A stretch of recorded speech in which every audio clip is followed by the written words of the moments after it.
Hi traders, Mandy here from tradingpsychology.com.au. So a trader contacted me last week and he said, my mentor always says to me, you can't control what happens in the markets. The only thing that you can control is how you react to the markets.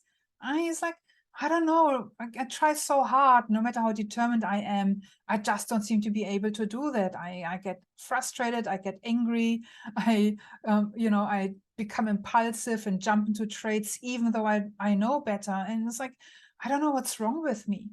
Well, first of all, I want to assure you there's nothing wrong with you.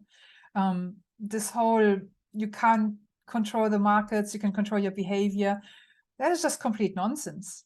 There's a lot of those slogans floating around on FinTwit and the internet, like you need to accept your losses and you need to control your emotions and, you can only control your reactions to the market or to what happens to you, but not what happens to you. Like, if it's easier said than done, because there's so much floating around in the muddy waters of our subconscious that we're not consciously aware of, that it's really hard, as most of you have found out, most probably the hard way as well.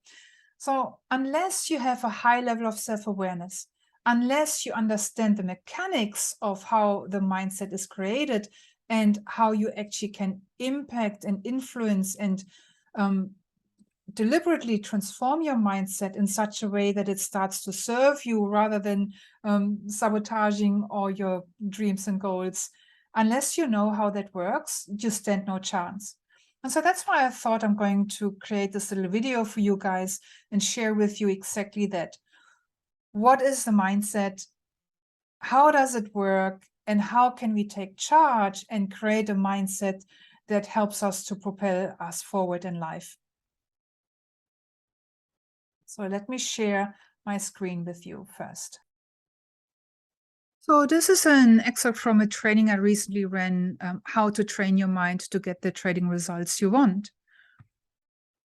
And what we have here on this slide, and what I'm going to share with you, is called the NLP, so the Neuro-Linguistic Programming Communications Model. And I love this. Many years ago when I first came across this model, the more I learned about it, the more I realized just how powerful we are as the creators of our own amazing life, and that we truly are the creators of our failures and our successes.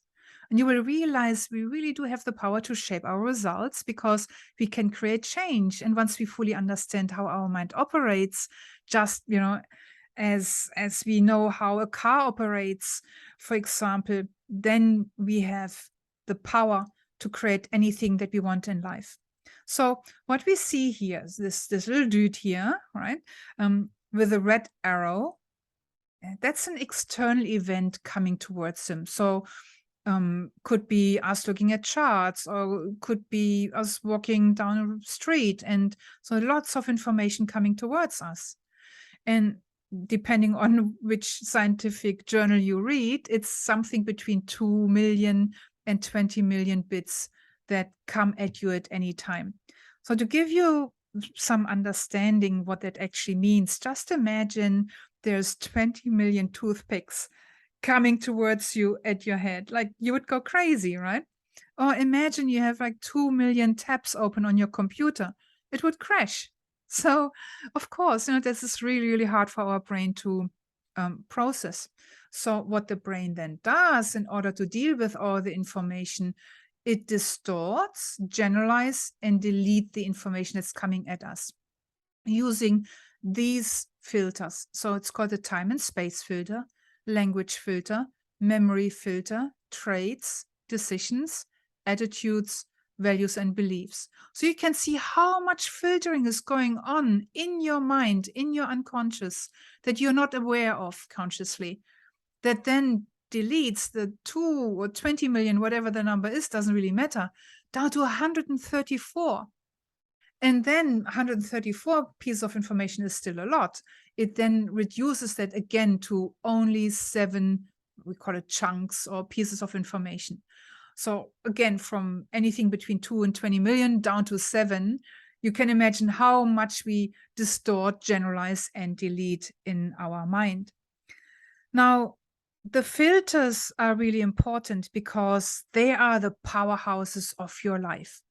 They are the reason why you either experience failure or why you're experiencing success.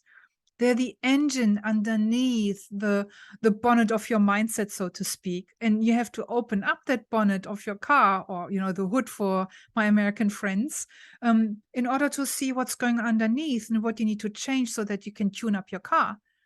Now, if you create the required change in any of those filters, so for example, if you change your language, if you look at the memories and look at if that was really the reality of what happened in your life, or if those memories are distorted, you can change them. You can maybe change this way your values and your beliefs. All of that creates what we call an internal representation. So how you feel about something and how you think about something. And that then creates and helps you to create a certain state of mind where you're feeling maybe empowered or disempowered, where you feel sad or hopeful. Right? So it creates those states. And as we know from Tony Robbins' work and many others, that we can actually see how someone feels and thinks in how they hold themselves. So are they hunched over, or are they, standing up straight? Are they walking through the world holding their head down or holding their head up? So all these pieces of information tell us where we can work on, so we become the creators of our own life, of our own successes.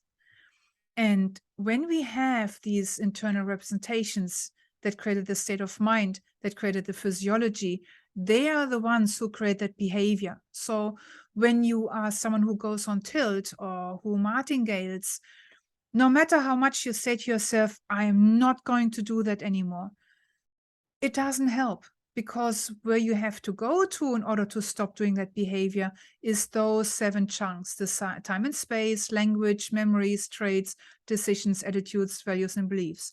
I mean 7 filters, of course, not 7 chunks. And when you understand how to work with them, or most probably you get a coach who's trained in that, then anything becomes possible for you. So I hope this has been helpful, and you will start looking at your mindset a little bit differently. We can also maybe translate it into how your brain works. So your brain, as we all know, has the prefrontal cortex, and it also has the amygdala. Um, Daniel Kahneman, in his book Thinking Fast and Slow, calls the 2 major parts of the brain the fast brain and the slow brain.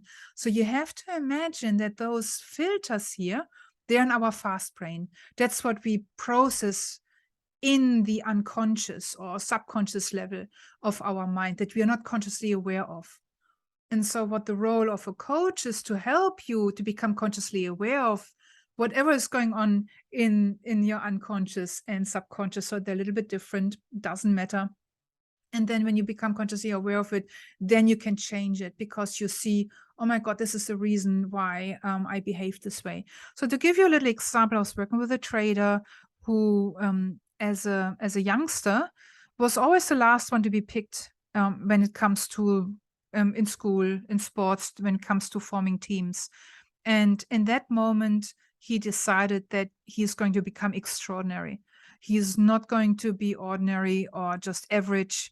He's not going to put up with being the last one to be picked. And so he became very successful in life, and he's a really, really cool guy. So how that plays out in his trading, though, is that as soon as he gets to profits, there's an anxiety building up, and he didn't know what that anxiety was, and was hard for him. He had to fight that anxiety so that he doesn't close out his trades too early. And as we dug deep, we found out that it was exactly that that old experience, that old memory that he had of being picked last, and the embarrassment and all the feelings that came with it, not being wanted. And so now it's like, screw you guys, I'm going to become super successful. But you can see, if that is not in the forefront of your understanding and at the conscious level of your awareness, how that can actually drive you on the unconscious level to maybe make decisions and choices that are actually working against you and not helping you to achieve what you want to achieve. So I hope this is helpful. In the next video, I will go into more detail what these distorting, generalizing, deleting, what it actually means and how the 7 filters play out in our trading. See you in the next video.